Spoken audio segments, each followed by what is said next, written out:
Začali ako bezprecedentne urážať primátora, viceprimátorku a jedným z týchto ľudí bol aj pán, ktorý sedel vedľa mňa, ja jeho meno nepoznám a dozvedel som sa, že je to ako zástupca týchto aktivistov a ja som niekoľkokrát povedal, že nech opustí lavicu, kde sedí, pretože je to miesto, ktoré je vyhradené pre starostov mestských častí.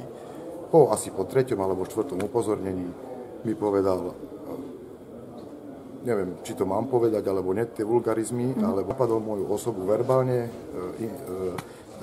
To, čo mi on povedal, ja som to vlastne aj nadiktoval do zápisnice polície, takže následne nasledovalo to, že ja som mu podal papiere do ruky a on tie papiere vyhodil mi, buchol mi do ruky a tie papiere sa rozleteli.